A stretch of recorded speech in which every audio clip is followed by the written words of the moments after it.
PEGI 18. Hi everyone, my name's Alex Hutchinson, Creative Director on Far Cry 4. I'm Mark Thompson, I'm the Narrative Director on Far Cry 4. Nice to meet you. Nice to meet you as well, and welcome to Kyrat, our new fictional location.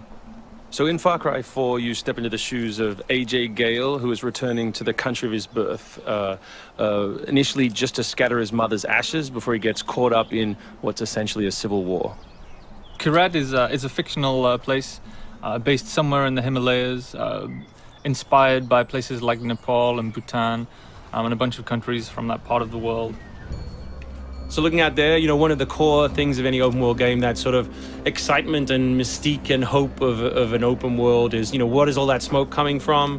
What temples are out there? What secret locations? So we've peppered the world with different places to find, all of them filled with loot and secrets and collectibles and all that good stuff. And of course, the open world of Far Cry is densely populated with a variety of different animals, beasts.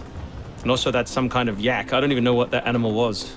Yak, I believe. Is it a yak? With next-gen fur. Next-gen fur, that's true. Individually modeled hairs.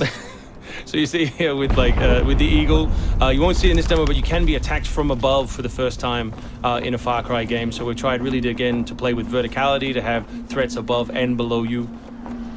And obviously you can still get involved in the ecosystem of the animals and hunt, and you can throw bait now. Yes, to attract animals. And stuff like the eagle stealing the morale of the goat. Like, it isn't scripted, that's just what happens at the intersection of those two different AI systems talking to each other. The goal being that every player tells himself a different story, that they get different surprises, that they have a different story to tell their buddies when they come to work the next day or go back to school or whatever. So there are a bunch of new tools in Far Cry 4, one of which you'll see here is the grapple. We wanted to make something that allowed you to clamber over those annoying cliffs you sometimes came across in Far Cry 3, and something that would also lean into the much more vertical, much more mountainous regions we were building in this game. And that was a pretty simple example, but the level designers get pretty crafty with the setup.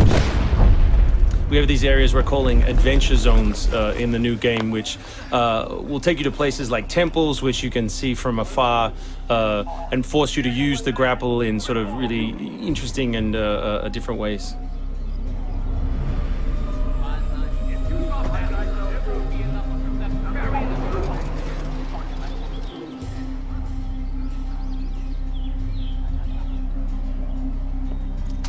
The auto crossbow is a new stealth weapon that we've introduced for Far Cry 4. It adds a little more versatility than the bow did in Far Cry 3. Obviously it sacrifices the long range for rapid fire, but it's still a super useful stealth weapon. So this is one of my favorite bits. If you look down when you're meleeing in the new game, you kick. So you can do all kinds of fun setups such as that. Kicking things is hilarious. I expect people around the world to be kicking rocks, explosive barrels, dead bodies, come November.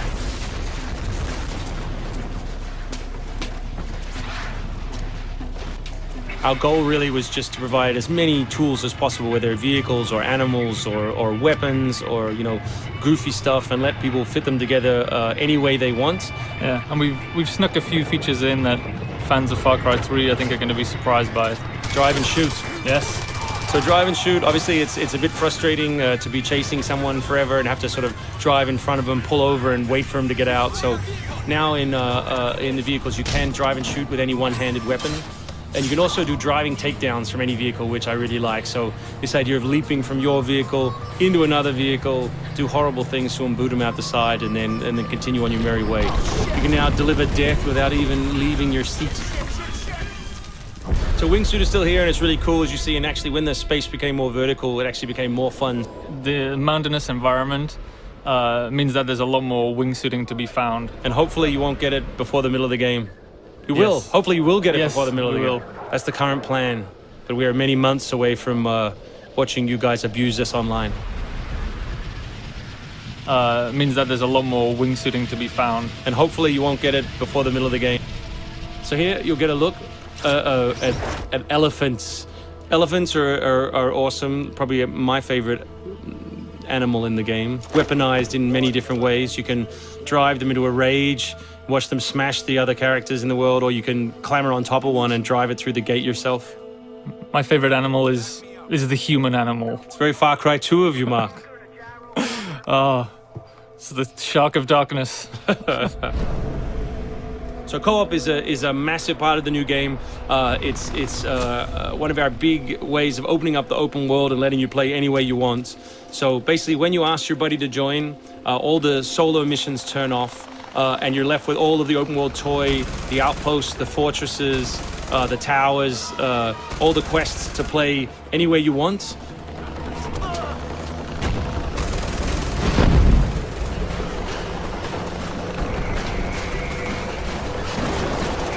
All right, let's do this.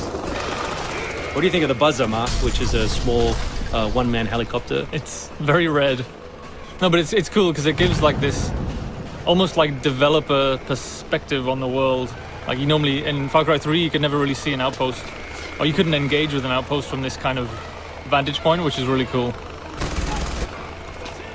So the outposts from Far Cry 3 were like the template for the fortresses. They're kind of like bigger, better, more badass version of the outpost to More badass. to paraphrase Cliffy B. Badassitude.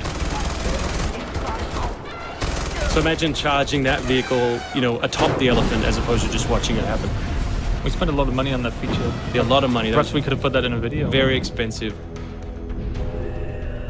So thanks everyone for watching. We really appreciate your time, and we look forward to showing you a whole lot more gameplay in the coming months. The game ships, of course, November 18th worldwide on PS3, PS4, Xbox 360, Xbox One, and PC.